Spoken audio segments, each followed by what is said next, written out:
Bonjour à tous, et aujourd'hui les gens, c'est la Pentecôte, ça se fête. Et oui les gens, c'est la Pentecôte, réveillez-vous. C'est l'un des jours les plus importants de toute la création. Dans Joël 3, dans la Bible version Chouraki, Joël 3, à partir du verset 1, c'est écrit, et c'est après quoi je répondrai, mon souffle, mon esprit sur toute chair. Vos fils seront inspirés, vos anciens rêveront des rêves, vos adolescents verront des contemplations. Sur les esclaves et sur les domestiques aussi, en ces jours, je répandrai mon souffle, je donnerai des prodiges au ciel, sur la terre, sang, feu, palme de fumée, le soleil tournera en ténèbres, la lune en sang, face à la venue du jour de Yahvé Adonai, le grand va frémir.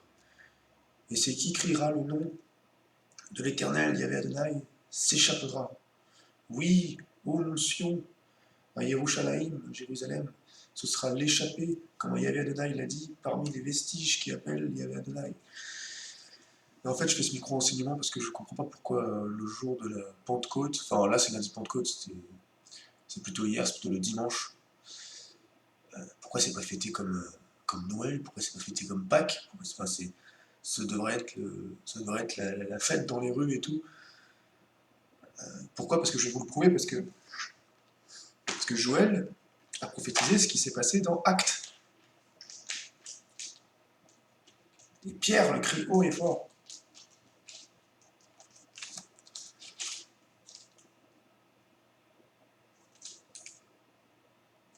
En fait, vous voyez, dans Actes, vous savez, quand ils reçoivent le baptême du Saint-Esprit, ils reçoivent les langues et tout ça, le feu.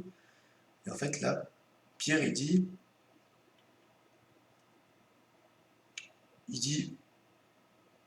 il écrit, et Pierre se dresse avec les 11, il élève la voix et proclame, car juste avant, ils avaient dit en fait que oui, ils sont ivres, tout ça, ils disent les uns aux autres, qu'est-ce que cela peut être, d'autres sont moi qui disent ils sont pleins de vin doux, tout ça. Et en fait, donc Pierre, il dit, hommes, Yehudim, et tous les habitants de Jérusalem, en fait, hommes juifs, et tous les habitants de Jérusalem, vous tous pénétrez ceci, donc connaissez ceci, écoutez mes mots. Non, ces hommes ne sont pas ivres comme vous le croyez, car c'est la troisième heure du jour. Mais c'est ce qui a été dit donc par Joël l'inspiré. Joël l'inspiré, le prophète. Donc là, il cite le prophète, donc c'est ce que je viens de vous lire en fait. Et ce sera dans l'après des jours, harangue d'Élohim, de Dieu, je répondrai dans mon esprit sur toute chair, vos fils et vos filles seront inspirés. Il a bien dit, et c'est ici. Ce sera dans l'esprit de Dieu, c'est ici, mais c'est ce qui était dit par Joël l'inspiré. Vous voyez?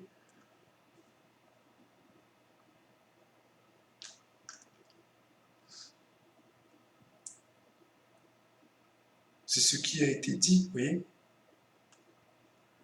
Il dit, c'est ce qui a été dit. En fait, c'est ce qui s'est passé là. Ce qu'il cite après, là, regardez. Vos fils et vos filles seront inspirés, vos jeunes verront des visions, vos vieillards rêveront des rêves. Certes, sur mes serviteurs et sur mes servantes, en ces jours, je répondrai mon souffle, et ils seront inspirés. Je donnerai des prodiges dans le ciel en haut, des signes sur la terre en bas, du sang, du feu, des vapeurs de fumée. Le soleil se tournera en ténèbres, la lune en sang, avant la venue du jour de Yahvé Adonai, grand et visible. Et ce sera quiconque invoquera le nom de Yahvé Adonai sera sauvé. Ça, c'est tout ce que je viens de lire là, c'est ce qu'a cité le prophète Joël.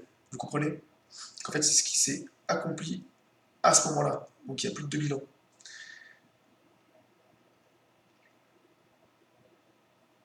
Donc, ensuite, il dit, homme d'Israël, entendez ces paroles. Vous voyez, Yeshua le Nazaréen, le Nazaréen, l'homme manifesté par Elohim auprès de vous, par des pouvoirs, des prodiges et des signes, qu'Elohim a fait par lui au milieu de vous, comme vous le savez vous-même, lui-même livré selon le dessein déterminé d'Elohim en sa préscience, par les mains des centauras, vous l'avez attaché et fait périr, mais Elohim l'a relevé, il a délié pour lui les douleurs de la mort, parce qu'il n'était pas possible qu'il soit dominé par elle. Vous voyez? Il faut savoir que juste avant en fait, au chapitre 1, c'est écrit au début qu'il y a un...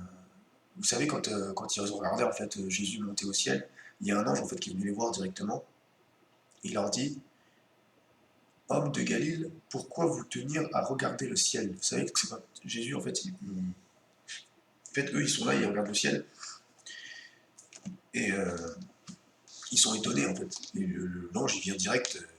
Pourquoi un ange, littéralement, c'est directement un ange qui vient, c'est un truc de fou. Parce que il dit, homme de Galilée, mais pourquoi vous tenir à regarder le ciel?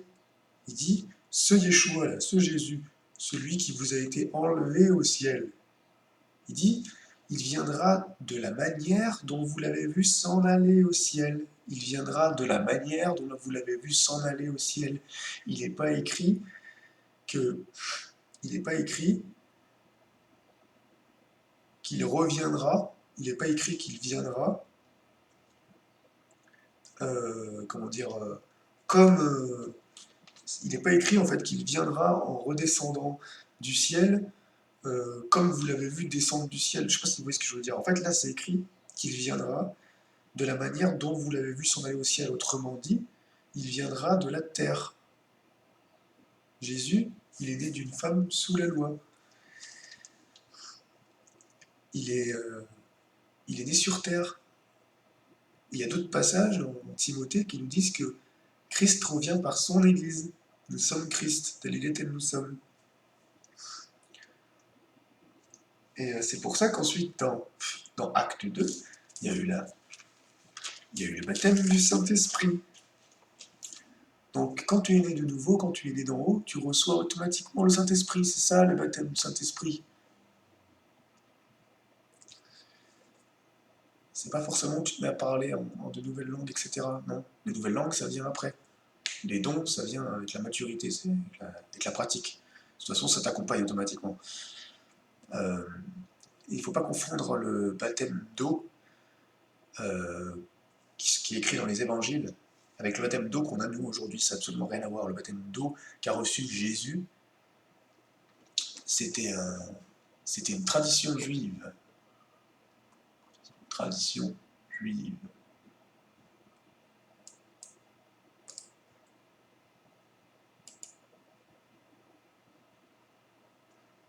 Donc ça n'a absolument rien à voir. Pas confondre. Par contre, maintenant, vous voyez, celui-ci est mon fils bien-aimé en qui j'ai mis toute mon affection. Ça, c'est valable pour nous. En fait, il sort de l'eau, il est mort. C'est la représentation. Il meurt, en fait, et il vit. Et il vit, il est vivant, en fait. L'esprit vient sur lui, l'esprit vient sur nous, en fait. Mort en Christ, ressuscite en Christ. En gros, c'est ça que célèbre ce jour de la Pentecôte, c'est que, mais que par la mort et la résurrection de Christ, nous avons la grâce d'avoir tous accès au ciel, en fait. De l'esprit, en fait, de Dieu a été revêtu sur toute chair. Et ce que je voulais dire, c'est que par rapport à ce verset que Pierre cite là dans Acte 2, le passage de Joël, c'est écrit le soleil se tournera en ténèbres, la lune en sang, etc. Ça, vous pouvez le retrouver dans Apocalypse 6. Donc Jean a vu la même chose, car les prophètes sont soumis aux prophètes. Il a vu la même chose dans l'esprit, car dans l'esprit, il n'y a pas de temps. Bon, voilà. Je ne vais pas aller plus loin aujourd'hui, c'est un micro-enseignement. Très bon lundi de Pentecôte à tous. Soyez tous revêtus pleinement du Saint-Esprit. Amen.